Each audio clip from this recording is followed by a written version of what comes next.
我们都被误导了，廖云生才是第一名受害者。你怀疑谢瑶琪？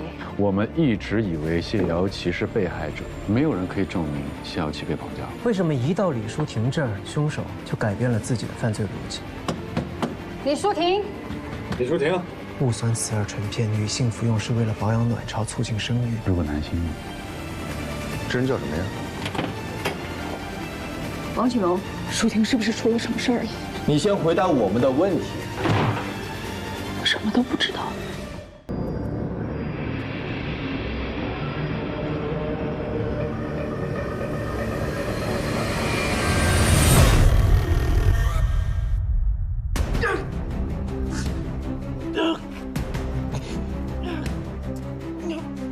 徐子哥，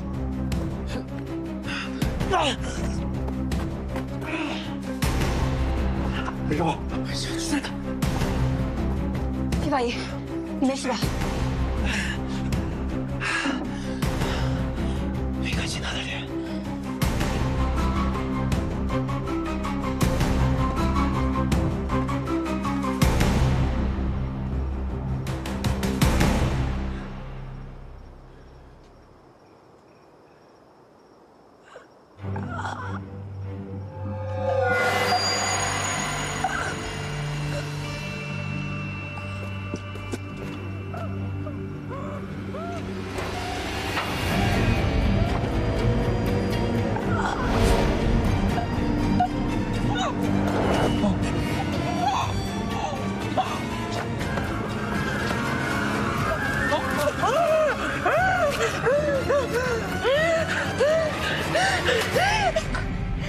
没事吧？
前两个现场都有凶手特制的漏斗蛛网，为什么这个现场没有？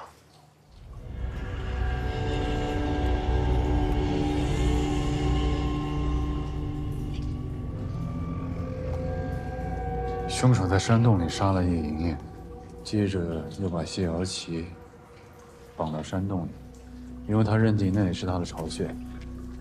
现在他又把李淑婷绑到了这里。如果他认定这里是他新巢穴的话，谢瑶琪应该在这里才对，可是却没有。这里没有蜘蛛网，13天的周期也打破了。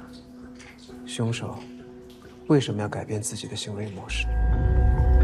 所以是凶手改变了，就要提早杀了谢瑶琪。朱队，找到了。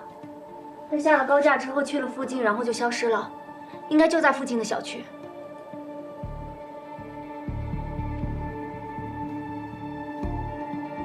喂，韩队，找到了。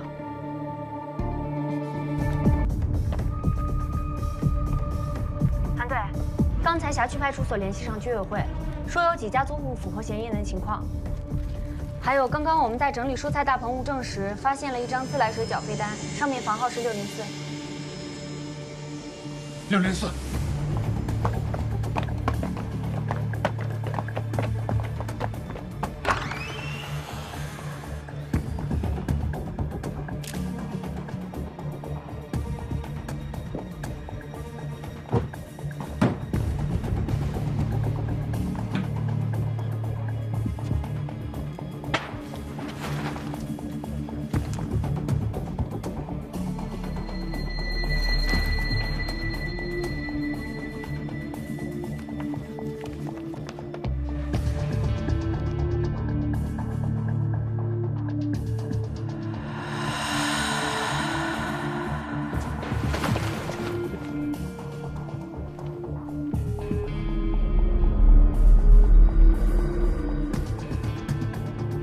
这里。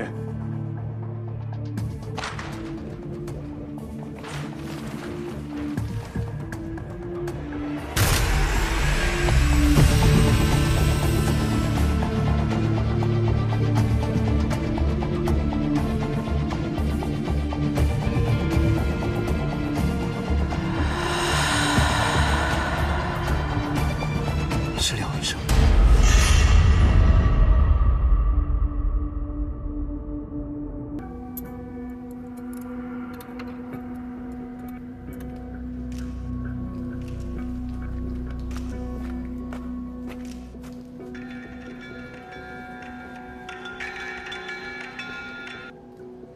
喂，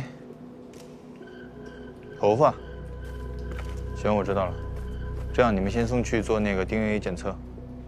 好，韩队，检验科说在桌铺捡到几根长头发，我怀疑是失踪那个小女孩的，已经让他们送去做 DNA 检测了。好。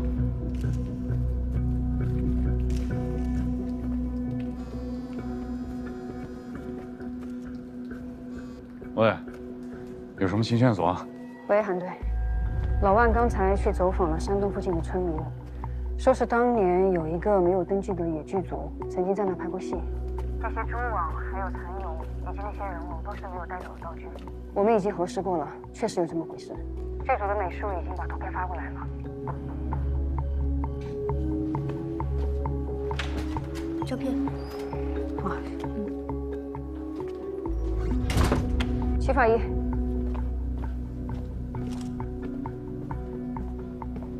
剧组发过来的照片。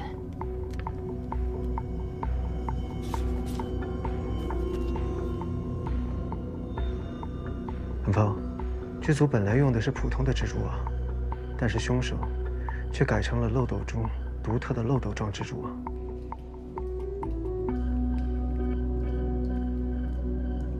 这个叫做漏斗蛛。剧毒无比，一个成年人被咬，15分钟之内就会死亡。漏斗蛛是目前已知的3万多种蜘蛛当中毒性最强的一种。我推测，凶手应该是在模仿漏斗蛛不是杀人。你有什么依据啊？朱队，你把视频打开，我来告诉你。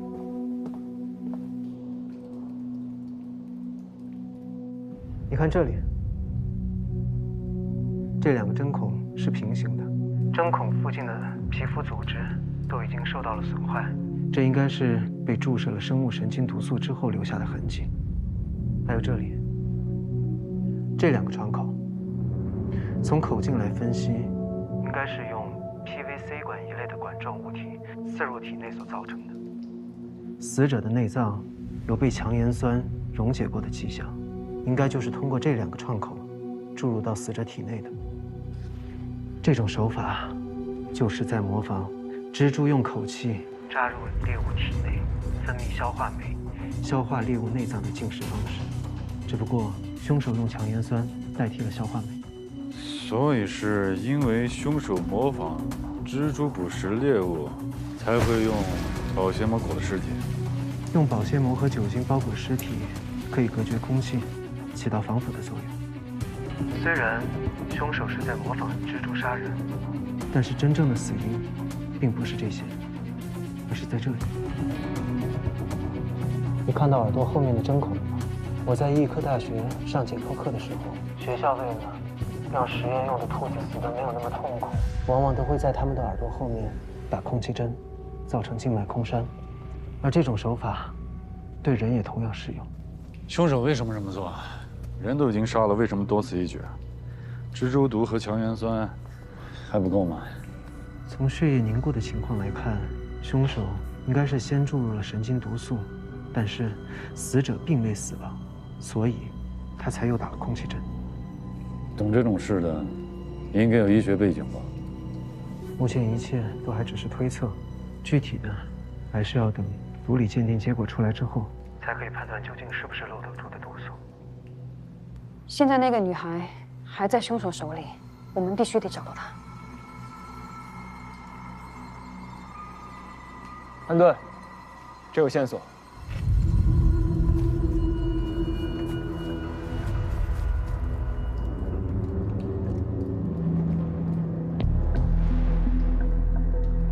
习主任，李一奇的毒检报告出来了，在列的药物、毒品清单都验过了，李一奇体内都是未检出。原钻呢？原钻验了吗？哦，原钻这儿。原钻前几年被列为重大查缉项目，也在对比范围内，但结论是未检出。习主任，您认为李一奇吸食的毒品是原钻，但那个案子不是已经结了吗？听说首犯都被击毙了。药检结果出来了，是阳性。谢谢。对了，周律师，我有件事想请教你一下。什么事啊？我想问一下，您知道有哪些药品会导致人有致幻的反应吗？是个毒贩。啊，我们还在调查。你听说过一种毒品叫原钻吗？原钻，听过。听说前几年我们局里花了很大的力气，才让它从市面上消除。这个原钻对大脑的损伤极大，它能够引发严重的致幻伤人行为。我以前验过许多死者，都是死于它。印象里面最后一桩是一个16岁的少女，因为吸食原钻造成脑损伤，变成了植物人。原钻算是我这些年接触下来危害最大的致幻类毒品。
江飞就住这儿，小心点，毒贩都不要命的。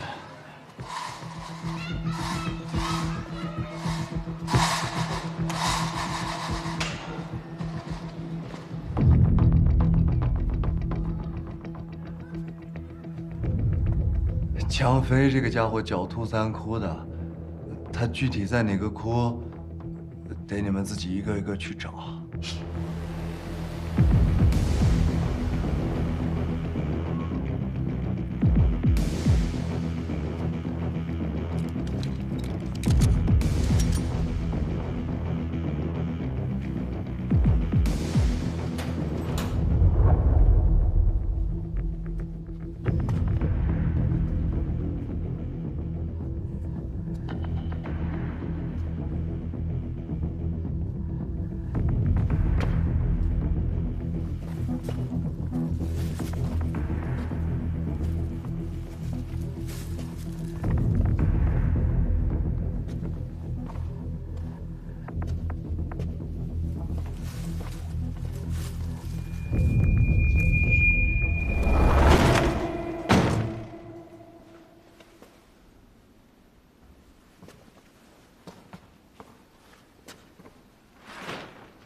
哎，李一奇体内并没有验出已知的毒品，看来现在只能找到江飞，才能知道他跟这个案子有没有关系。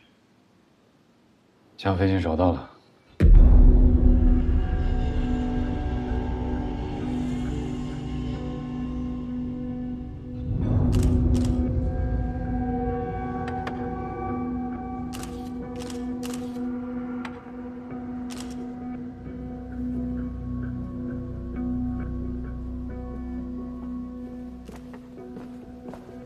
团队，痕检组采集到了很多残缺、无序的指纹，初步推测大部分都是日常生活痕迹，资料都在这了。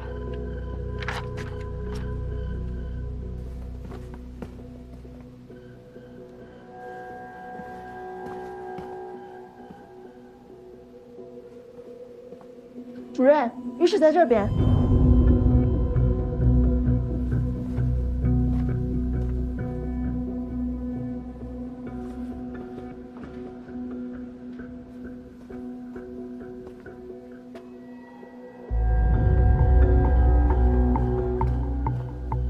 谢主任，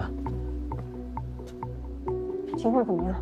手脚处的皮肤有褶皱，应该是泡水的缘故。不过因为有浴缸在，所以底部有积水也正常。而且我检查过了全身，并没有明显的外伤伤口。徐法医，没有外伤可以判断死亡原因吗？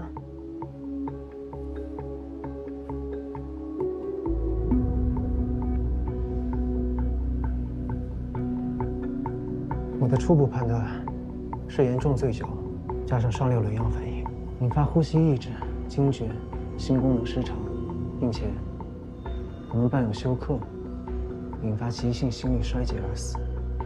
说白了就是头孢配酒，说走就走。所以这应该是意外死亡。目前看是，不过具体的死因还要解剖了之后才能知道。高远，安排把尸体送回局里，我来解剖。好。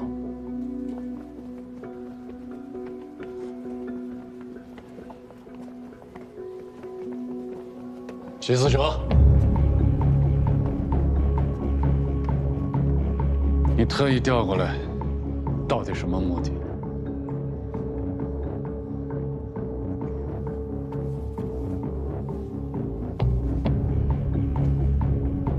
那你呢，韩芳？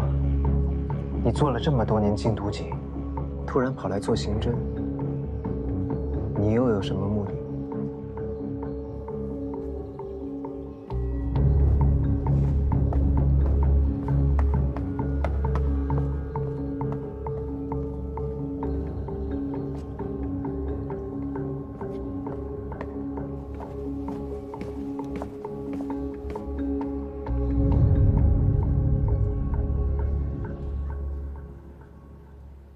江飞有可能不止一个住处。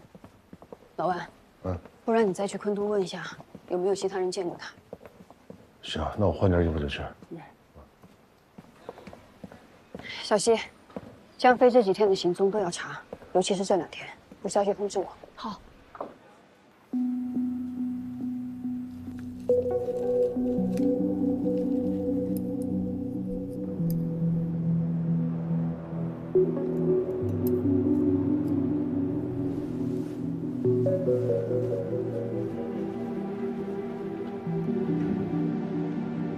赵医生，毒理检测这一块，还是拜托您了。托齐主任的福，以后我的工作量就会大大减少，也不用经常过来熬夜了。谢谢你，辛苦了。那我先去整理毒品采样。齐主任，我先去准备存放尸体的冰柜，是要填下这个尸检报告。尸检报告我来填吧，你存放尸体。好。齐主任，我留下来拍照记录，尸体我一会儿送过去。好。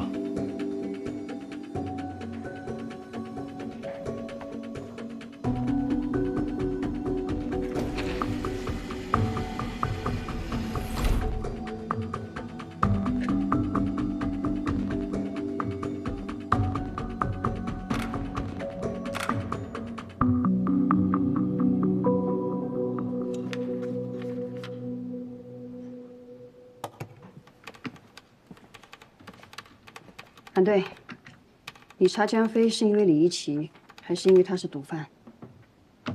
我之前在边南缉毒的时候，他就在贩毒，一次抓不住，被他跑了。他现在还在贩毒，我想清楚抓住他。我总觉得他和李一奇的案件有关。但你应该知道，如果江飞真的意外死亡，即便他贩毒，这个案子跟我们刑侦也没有关系。这个笔记本就必须交给禁毒大队那边。行，我知道。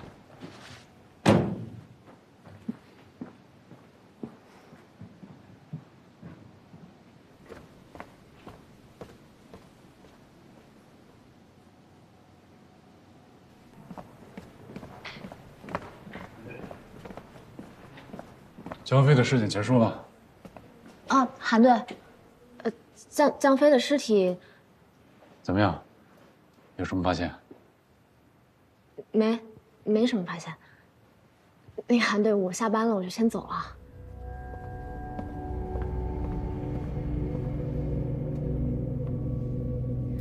韩队，你碰到过自己身边的人跟在办案件有关的事吗？我是警察，不管调查的是谁，我都会做好我的工作。你刚才和谁一起在工作？哦，有什么你就说。没有，没什么。那我先走了，韩队。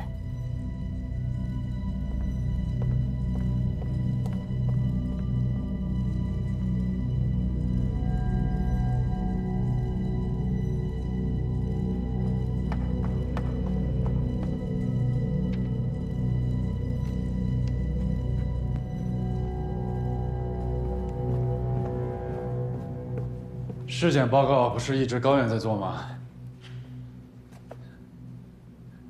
说话。这里是法医室，我是法医室主任。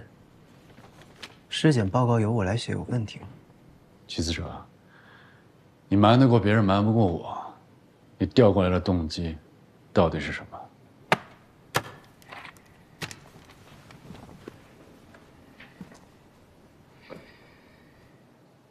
那你呢，韩风？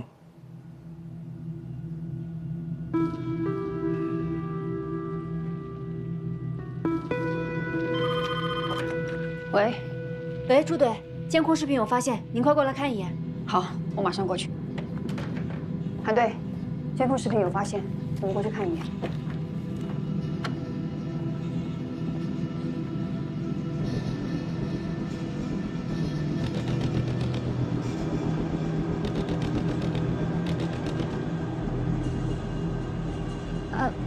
喂，朱队，你在哪儿呢？我有件事儿想跟你说，有关江飞尸体的。好，10分钟之后，我跟韩队去法医办公室找你。哦，好。朱队、韩队，我在江飞家附近发现一个可疑人物，这个黑衣人一直尾随江飞，直到他家楼下，同时也查了李一奇伤人那天夜店的监控，发现那个可疑人物也在那儿。放一下。辉哥，放夜店监控。能看清脸吗？给我点时间。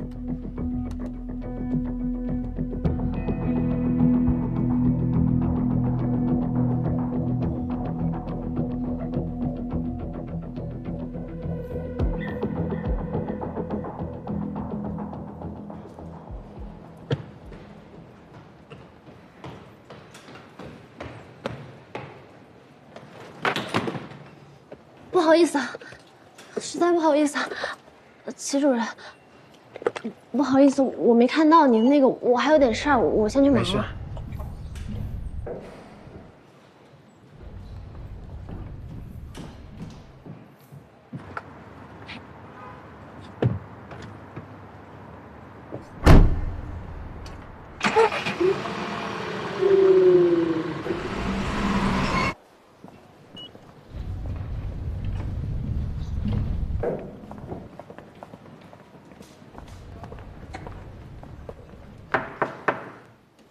柯兰子，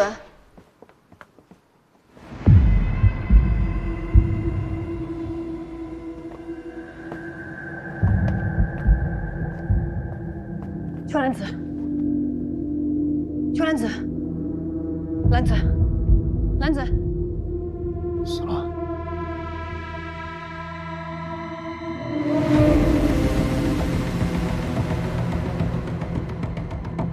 韩队，你碰到过自己身边的人跟在办案件有关的事吗？尸检报告由我来写有问题。你特意调过来，到底什么目的？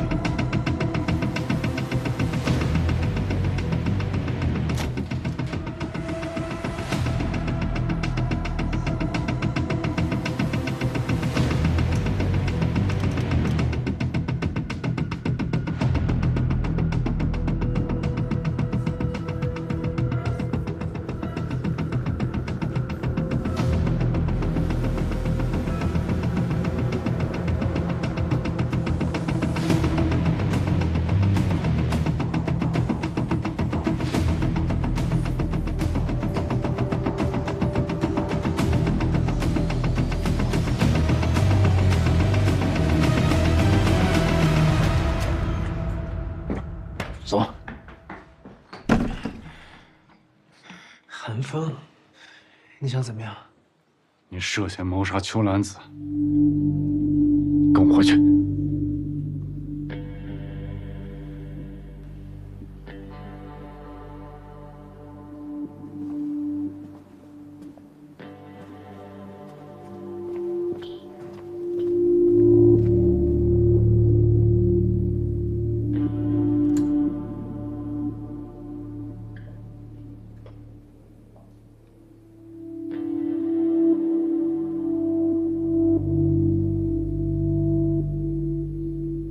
公安局发生命案，前所未闻。我们必须以尽快的速度破案，给各界一个交代。起死者是我们自己的同事，你们现在有指向性的线索吗？如果没有，不可以随便怀疑一个人。我们在江飞家附近还有788的夜店监控里，都发现了齐法医曾经出现在案发现场。还有呢？秋兰子死前曾经给我打过一个电话。喂，朱队，你在哪儿呢？我有件事儿想跟你说，有关江飞尸体的。刚才我们调阅局里的监控显示，秋兰子最后一个见到的人就是起死者。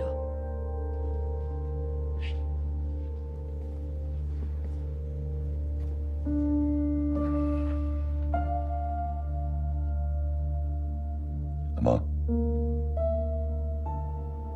你的判断？我认同朱队的判断。秋兰子死前我见过她，感觉她心神不宁。韩队，你碰到过自己身边的人跟在办案件有关的事吗？有什么你就说。没有，没什么。你觉得这和起死者有关？如果李一奇和江飞的案件与起死者有关，那秋兰子在江飞的尸体上发现了什么，才能让起死者有可能动手？我们必须用法律公平公正地对待每一个人。放心吧，白局，我们会用证据说话。你们如果看了监控，就会知道我不是凶手。你去江飞家做什么？李一起伤人那天你也在现场，后来你也去医院找了他，为什么？我是在熟悉这个城市最容易犯罪的地方，因为我不仅是一名法医，我还是一名警察。你觉得你这样说我们会相信你吗？啊？是啊，韩风，你什么时候相信过我呢？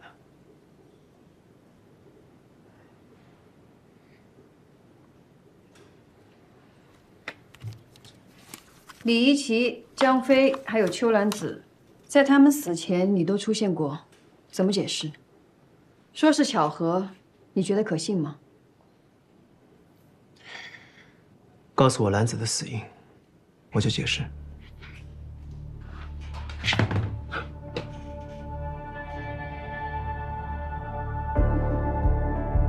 你是不是在这个时候调包了秋兰子的水？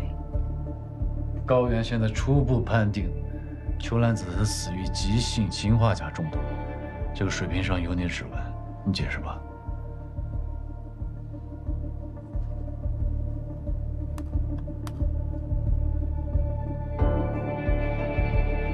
不好意思啊。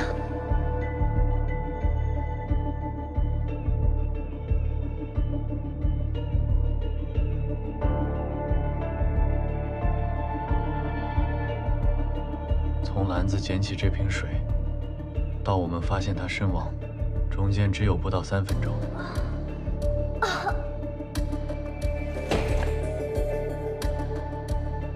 你们怀疑我在水里下毒？那瓶水拿去化验了吗？验出氰化钾了吗？你搞清楚状况。现在是我们在审你，不用你教我们怎么做。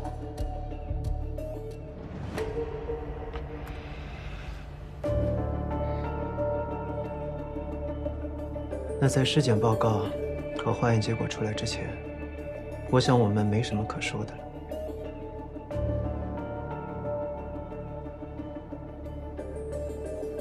好，那我们就等结果出来再谈。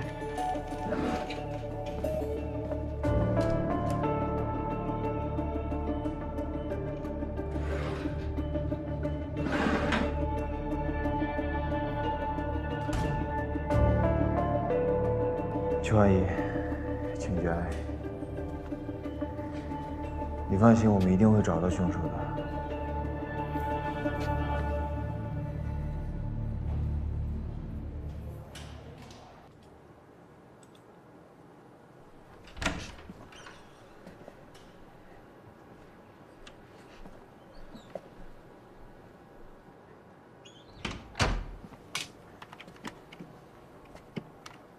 来，我来吧。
哎，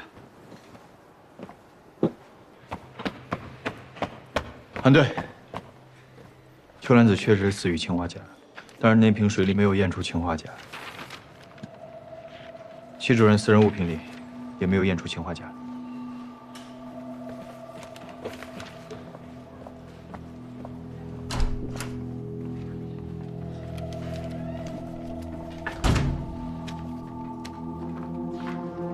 结果已经出来了，邱兰子死于氰化钾。她中毒之前只有跟你接触过，怎么解释？那瓶水呢？验出氰化钾了吗？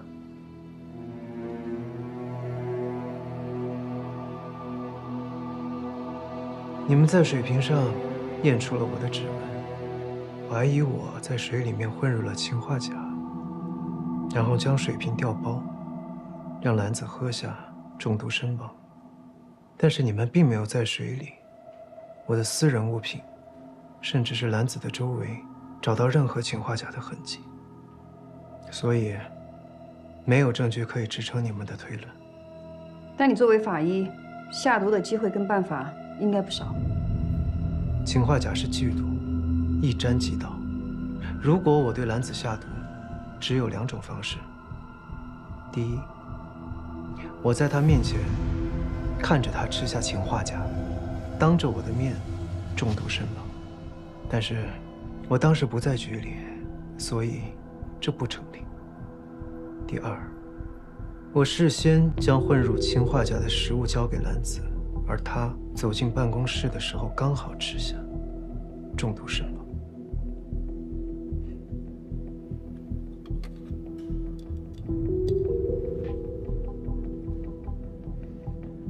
那如果是这个逻辑，不仅仅是我，这个局里，甚至是兰子走后遇见的任何一个人，都有可能是凶手。我们肯定会去调查每一个有嫌疑的人，但是目前，你的嫌疑最大。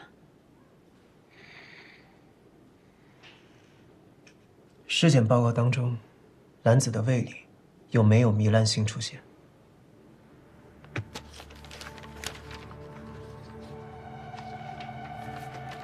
她的胃里有没有发现什么异物？请继续你的推论。一个死于氰化钾中毒的人，你们却找不到凶手是在什么时候、什么地点下的氰化钾，那这说明氰化钾早就在兰子体内了。你的意思是，没有凶手，邱兰子自己毒死自己？你们之所以会在那瓶水上验出我的指纹，那是因为那根本不是兰子该喝的水。朱队，朱队，齐主任怎么说？他认为氰化钾早就存在于邱兰子的体内。他怎么知道的？报告不是刚刚才送进去吗？你知道有一种办案的方式叫隔空办案吗？就是人没有到现场，但可以根据现场的状态以及尸体的状态还原真相。说是少数的法医可以做到这一点，齐死者就是其中一个。高原，去实验室查一下他用过的器具，跟邱兰子手边那瓶水做下比对。好，我也去。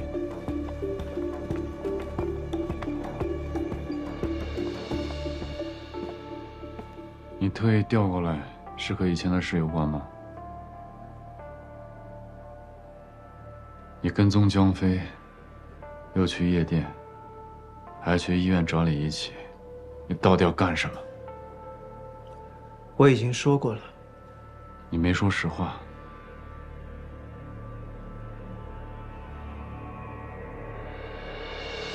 韩风，你真的相信我会杀一个刚认识不久的实习法医吗？你心里清楚，不可能是我。我相不相信不重要，重要的是我要查出真相。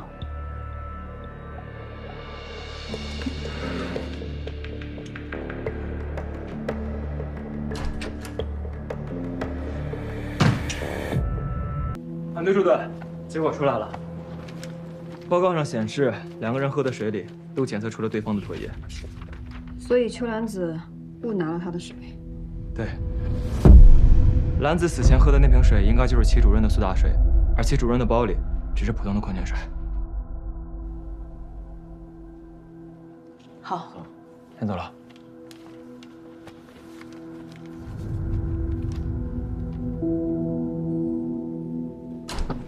朱队，你。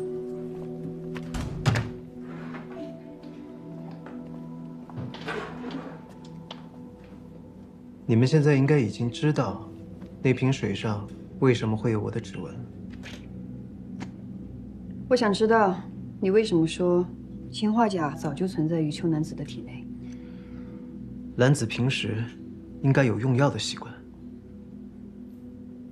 兰子的包里的确发现一瓶胃药。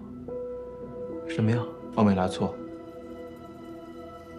尸检还发现了什么？胃里发现了2个药物胶囊，外壳有被融化的迹象，其中有一颗有破损。最后一个问题，兰子的药瓶里还剩几颗？还剩1颗。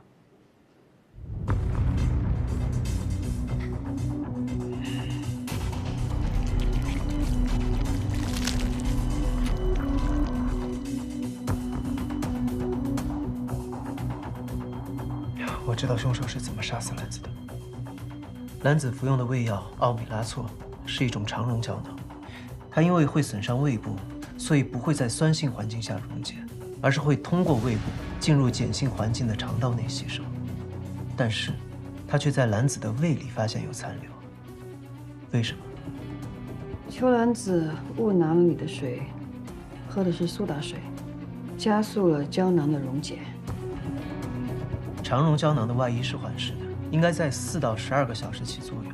但如果喝了苏打水，那么这个时间就会大大的缩短。所以氰化钾是藏在了秋兰子喂药的胶囊里。兰子胃里发现的2颗胶囊，其中1颗有破损。我相信，凶手在往里面塞氰化钾的时候，应该也发现了。胶囊的外壳被苏打水溶解了一部分之后，里面的氰化钾会直接与胃黏膜接触，强腐蚀性一定会造成胃黏膜的糜烂性出现。怎么证明？秋兰子的药瓶里还剩1颗药。小苏，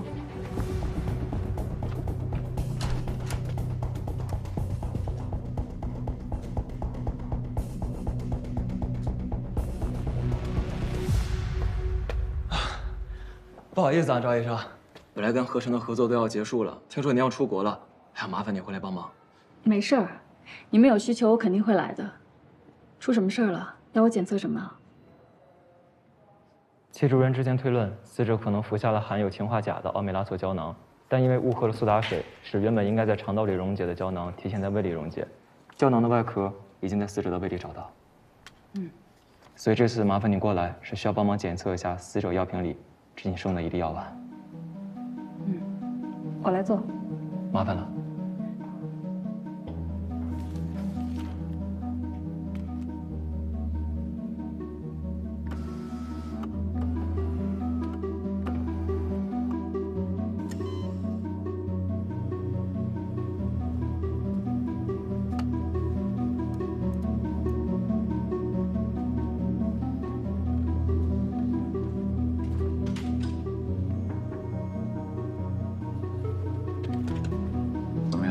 邵医生正在检查药丸呢，结果估计还得一会儿。把所有证据都比对好，不要遗漏细节。在这儿等。好。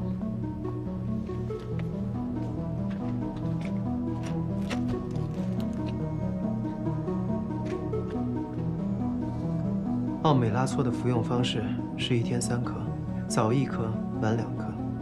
如果凶手的目的是要确保兰子死在当天的夜里，那他就一定要保证兰子在晚上吃下的2颗药丸当中，至少有1颗是带毒的药丸。如果凶手只毒1颗，那么兰子有1/3的概率会在第2天早上才吃下带毒的药丸。如果凶手毒3颗，那么他就一定会在药瓶内留下1颗带毒的药丸作为罪证。所以，毒2颗对于凶手来说是最优的选择。如果秋兰子把2颗带毒的药都吃下，剩下的那1颗药我们就检测不出证据了。兰子将2颗带毒的药丸全部吃下的概率是1/3，也就是说，凶手也只有1/3的概率不会在药瓶内留下罪证。所以我们只能赌剩下的那1颗。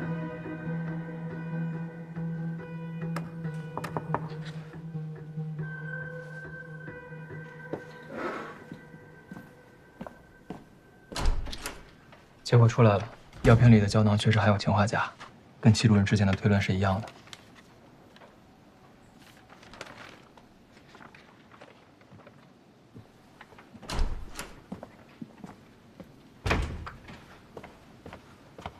齐法医，你暂时摆脱了嫌疑，可以离开了。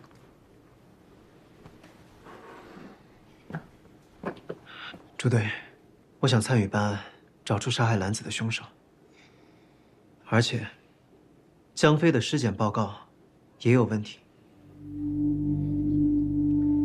江飞跟秋兰子的案子，恐怕需要你回避。我想看江飞的尸检报告。局里不止你一个法医，不是每件案子都要由你来。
你为什么来？为什么跟踪李一起和江飞？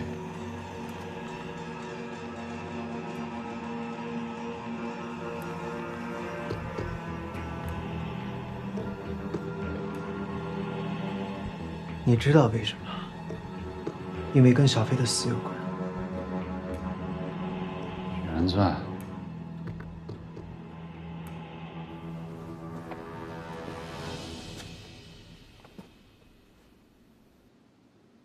你是为了原钻案才来的？江飞的死不是意外，是他杀。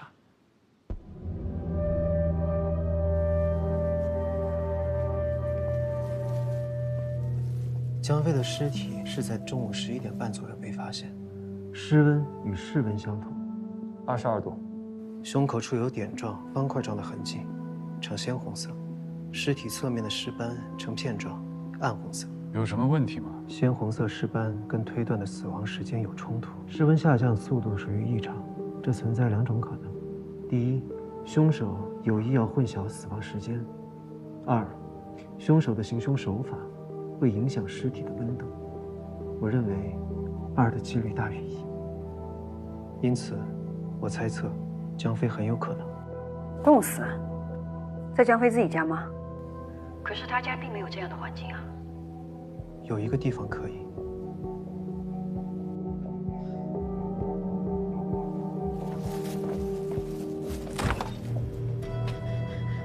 不可能，这太小了。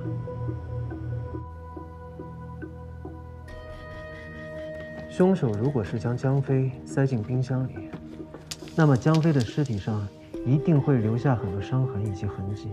但就目前来看，尸体上并没有这样的伤痕，有的只是尸斑。尸斑是血液受重力作用于低下部位产生的痕迹。江飞当时死亡的时候是侧卧，所以尸斑应该只会形成在侧面。但是你看这儿，江飞的胸口处却出现了鲜红色的斑迹。还有，江飞死亡的时候，身上的衣服全是皱褶。他这个衣服怎么像湿了又干了呀？包括他的手指以及脚趾都出现了因为长时间泡水在渗透作用下才会出现的皱褶。江飞本就是不修边幅之人，他的衣服褶皱也不奇怪。我们发现尸体的时候，发现浴缸底部有些水，他的皮肤褶皱应该就是泡水导致的。那按照你的推论，当时他的手指、脚趾并不会接触到浴缸底部的水，不应该有褶皱才对。但实际情况并不是这样。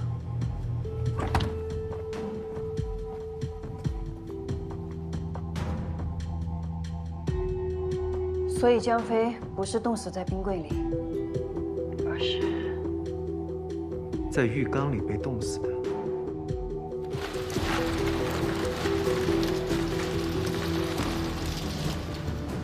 江飞家的浴室那扇窗户一直都是开着的。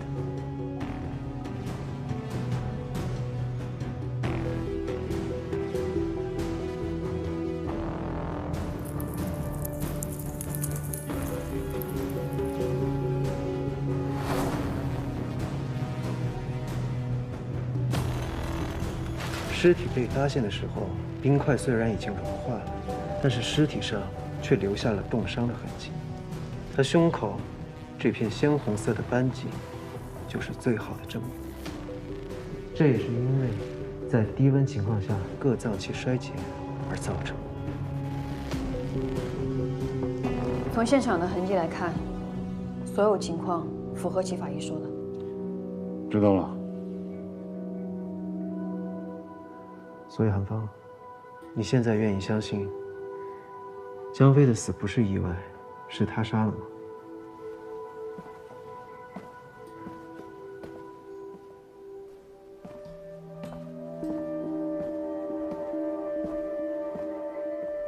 假设齐法医的推论是成立的，那我们就应该验证一下，看这个地方有没有第二个人的痕迹。再仔细搜一下。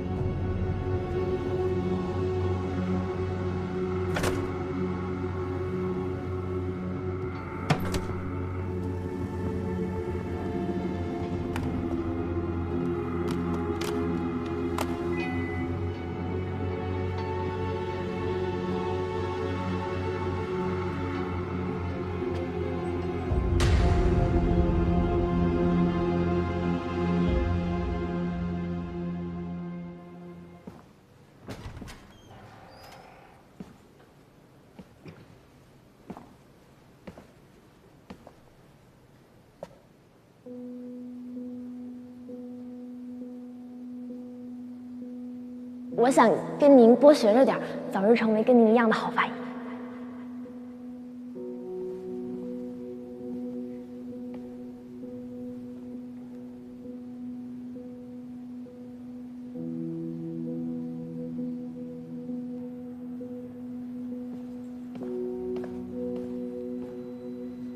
朱队，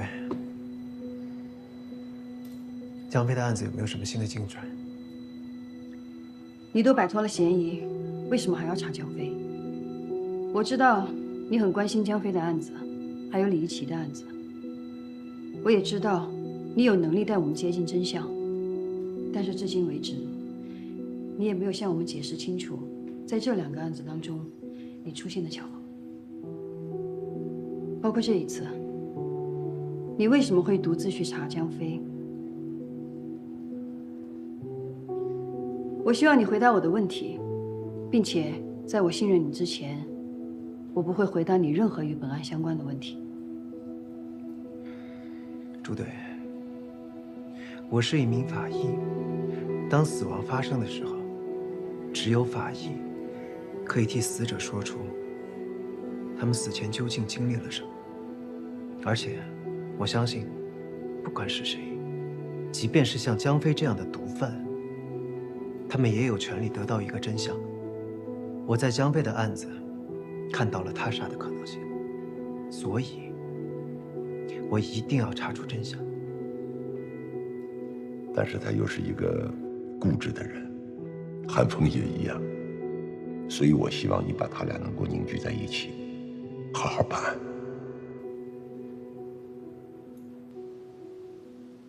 所以江飞的死亡时间是在凌晨4点多。对，如果江飞是被冻死的，那么他尸体的温度本来就比正常的要低，所以相对的降温时间也会缩短。韩队，江飞被冻死是徐法医推论的，让他给我们讲述一下吧。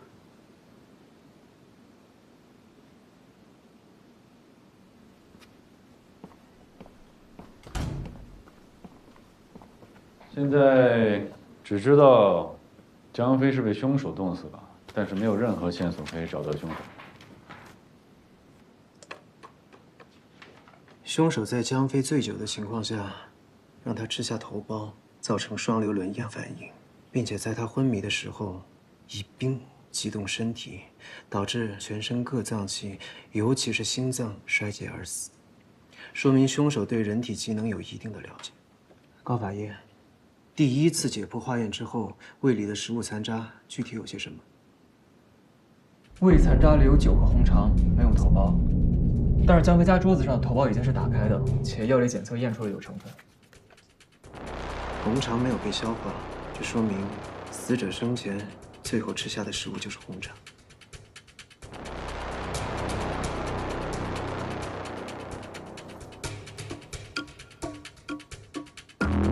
现场有找到把刀吗？没有。红肠有被刀切过的痕迹，却没有找到刀，会不会被人拿走了？江飞的尸体上没有任何的外伤，就算有刀，也不可能是凶器。凶手为什么把刀带走？你们在现场做卢米诺了吗？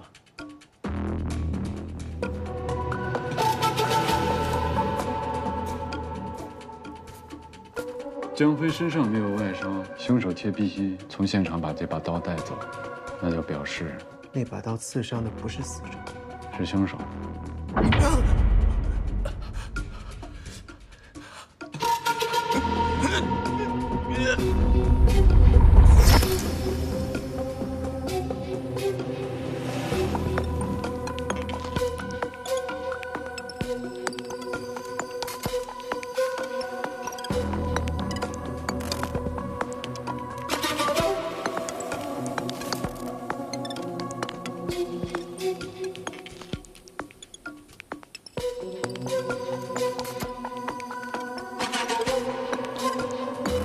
这如果不是江飞的血，就只能是凶手的了。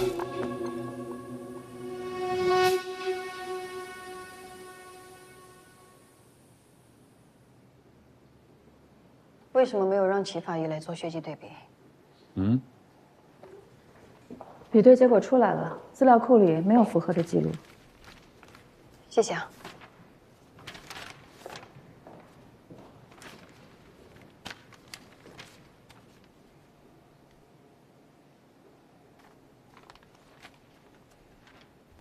目前这几起案件的时间顺序是：7号晚上，邱兰子跟着我们一起去参加了788夜店杀人案的调查。紧接着，他跟高法医还有齐法医一起去做了李一奇血液检测比对工作，一直到隔天。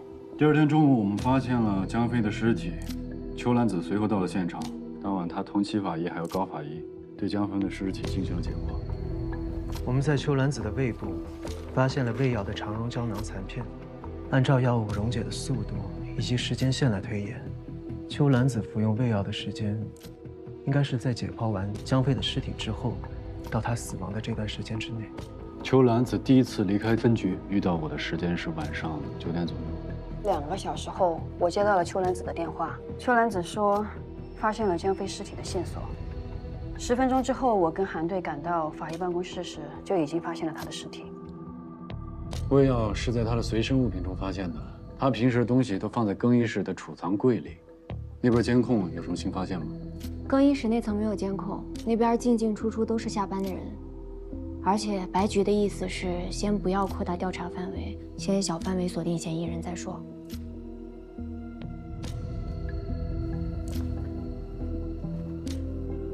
那么邱兰子最有可能服下药的时间是在离开分局到再重新回来这中间，只是我们不知道他去了哪，见了谁。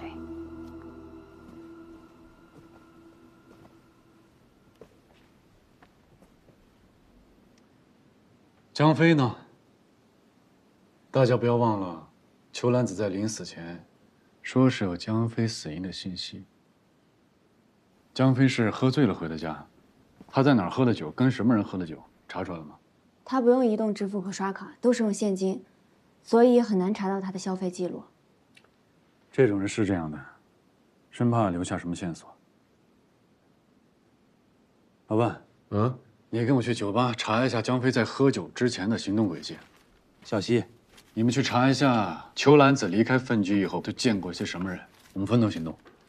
好。叫韩队收走。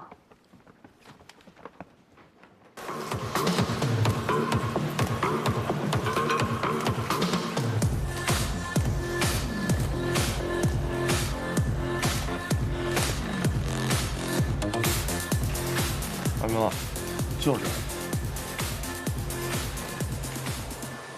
别介啊，韩哥。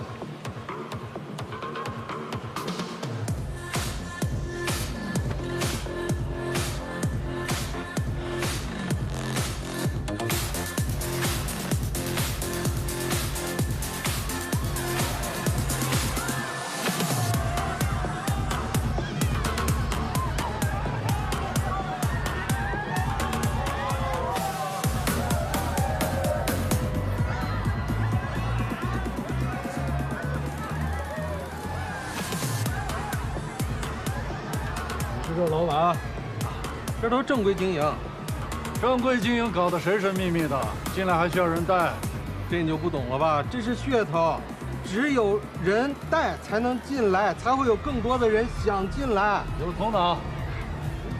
既然进来都需要人带，那前天来过什么人你都应该知道吧？警官，我这每天这么多人，我怎么记得住啊？带我们去监控看。警官，你得有协查通知单。协查通知单是吧？我现在给我专案大队的同事电话，让他们来协查一下。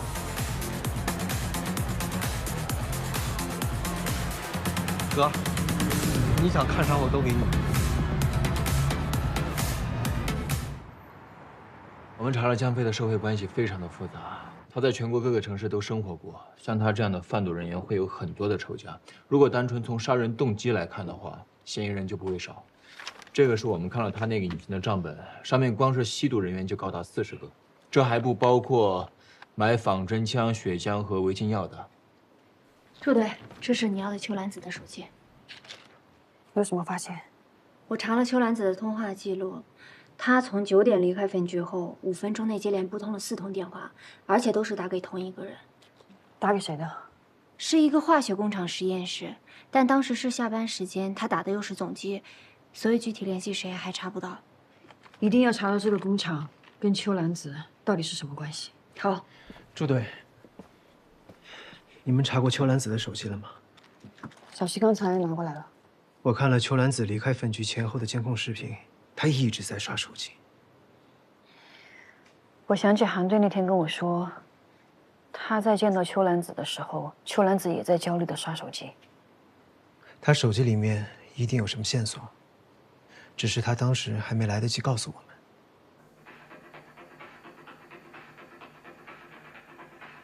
停。跟江飞喝酒的那个女孩叫什么？哦，江飞给我们介绍过这姑娘，我记得叫张璐，喜欢穿洛丽塔，跟江飞关系很密切。他用手机拍摄江飞的尸体。解剖室不是不能带手机吗？他这么做也许有什么隐情。你们看这最后3张，前2张是拍摄在江飞手臂上的纹身，一张没有黑光灯，一张有黑光灯，而最后一张拍摄的是他手腕上的皮肤，而且前2张拍摄的时间是一致的，最后一张间隔了20多分钟。他为什么要间隔20多分钟，又拍摄一张手腕处的皮肤，而且没有黑光灯？他究竟发现了什么？那个瑞奇大厦旁边这个夜店里边有玩东西啊，我正好过来办事撞上他了。你甭客气，都是自己人，请我吃饭啊。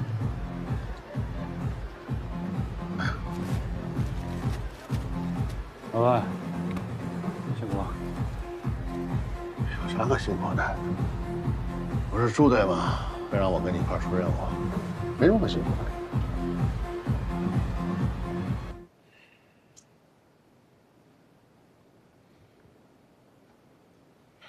秋兰子拍摄这些照片的时候，我有看到，但只看了1眼我就离开了。当时我跟赵医生在隔壁房间做毒理检测的取样，如果戚主任你也离开了，那么解剖室里就只剩兰子一个人。不过他拍照的时候，有问过我这是什么？这是什么？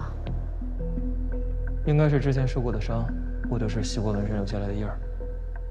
不对，这好像是荧光纹身。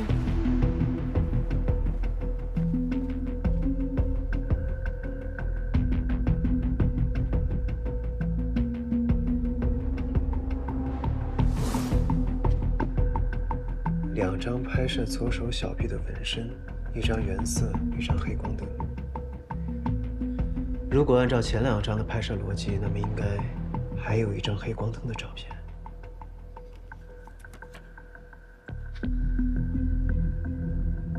这个江飞手机里有很多他和不同女孩的合照，其中有一个就是咱们一直在找的这个张璐。张璐24岁，家住合成新华大道，无机化学研究所实习研究员，本科是化学专业。他和秋兰子认识，2人是高中同学，所以一起租房子，做过短暂的同屋。我们查到的通话记录里，秋兰子最后打的电话就是打到张璐的工作单位。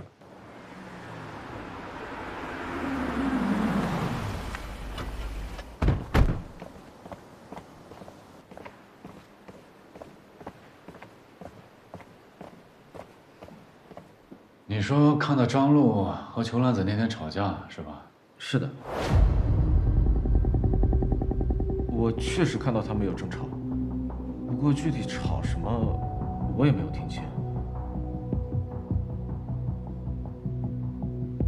当我走的时候，看到那个女孩身体不太舒服，吃了些药。你确定秋兰子当时有吃药吗？我确定的。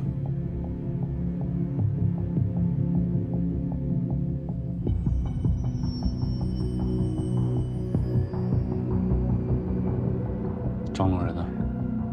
韩队，已经根据您给的信息全程布控。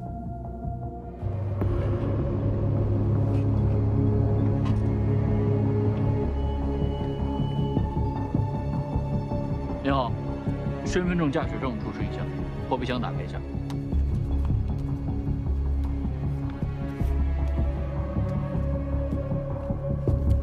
你是张璐吧？张璐，请你配合调查。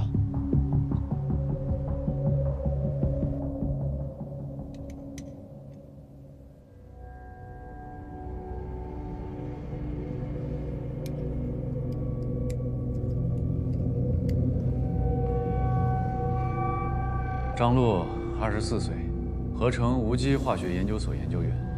8月7号晚，你是不是和江飞在云金大厦地下酒吧喝酒？是。然后你就跟他回家了？没有，我喝了几杯就回自己家了。有人可以证明吗？证明？什么证明？我一个人住，能有什么证明？那就说明没有人可以证明你当晚是在自己家过的夜。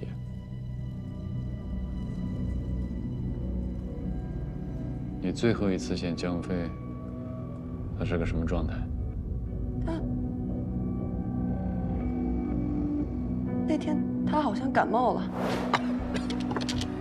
你感冒了还叫人出来喝？你听没听说过头孢配酒，一带就走？那是头孢配酒，天长地久。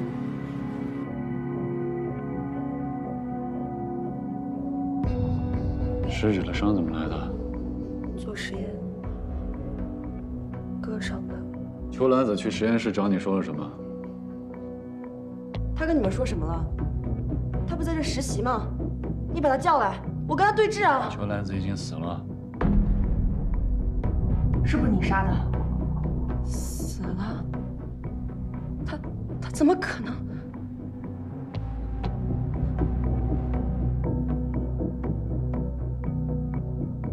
张璐，现在怀疑你是江飞、邱兰子被害案的重要嫌疑人，你还有什么要说的吗？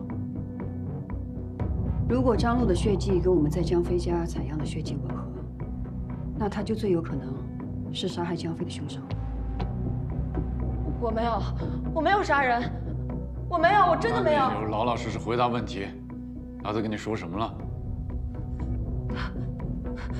他跟我说。 江飞死了，他在尸体上看到了我的名字。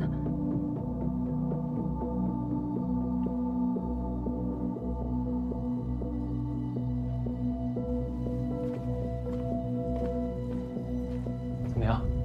稍等一下。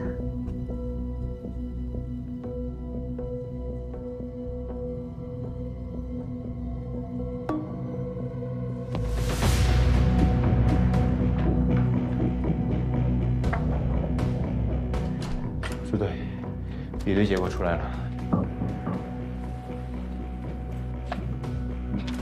韩队，对上了。小苏，抓人。小西，解开，是他。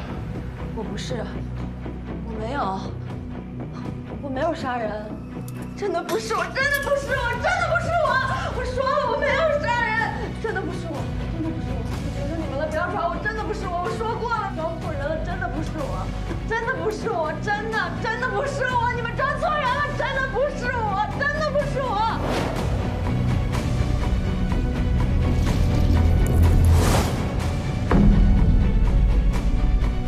我们抓错人，凶手不是他。我说了，我没有杀人，真的不是我，真的不是我，我求求你们了，不要抓我，真的不是我，我说过了，没有。凶手不是他。他两边的肩膀有不自然的高低，他紧张的时候，左手会出现不自觉的痉挛，这就是典型的先天性神经麻痹的迹象。而我们要找的凶手，必须要拥有可以移动江飞尸体的体型和力气。但是先天性神经麻痹的人，绝对不可能独自处理江飞的尸体。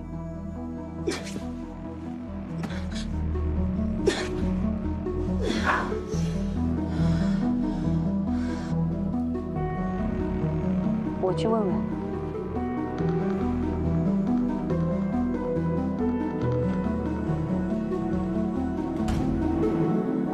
南方，什么事？我怀疑有人对江飞的尸检报告动了手脚。什么意思？你调转到这里来多久了？这和案件什么关系？凶手故意布局，想要诱导我们对死亡原因做出错误的判断，但同时，他也暴露了自己的特点。他对药理、解剖，还有公安局内部的办案流程都非常清楚，甚至还有机会接触到案件资料。符合这些特征，只有公安局内部的人。你的意思是，凶手是自己人？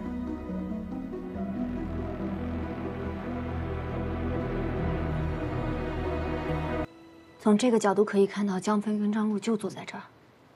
江飞的确在张璐面前吃了药，但具体吃的是什么，看不太清楚。方娜，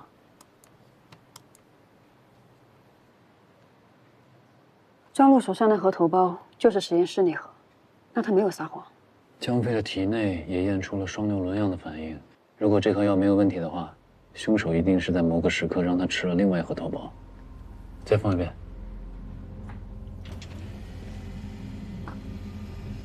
齐主任，我刚才看到了兰子生前做到一半的检验，好像在分离一种毒品的配方，是你当时在让他比对什么吗？原钻呢？原钻验了吗？原钻前几年被列为重大查缉项目，也在对比范围内，但结论是未检出。李一奇的血液样本在哪儿？李一奇？你是觉得李一奇的案子跟兰子还有江飞的这个案子有关？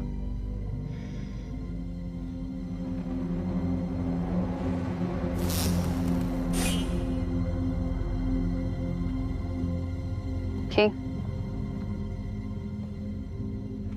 倒回去，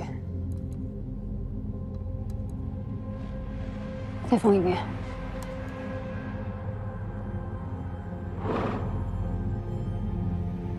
一个左撇子，一个右撇子，有人冒充张璐。不对，那江飞家的血迹怎么会是张璐的？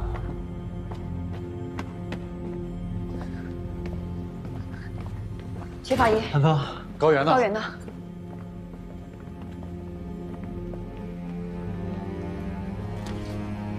高原，这位韩队，怎么了？江飞家的血液对比是你做的吗？不是啊，药检是你做的吗？江飞家带回来的所有的检测都不是我做的。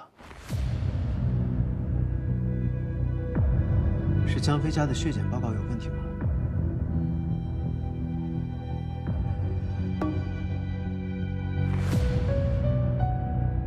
对比结果出来了，是他。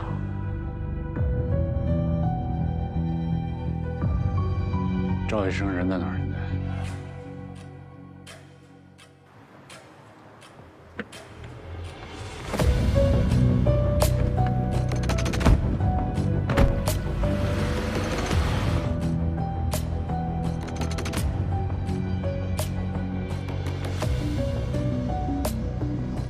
这是你女儿赵一娃的转院申请，麻烦您签个字。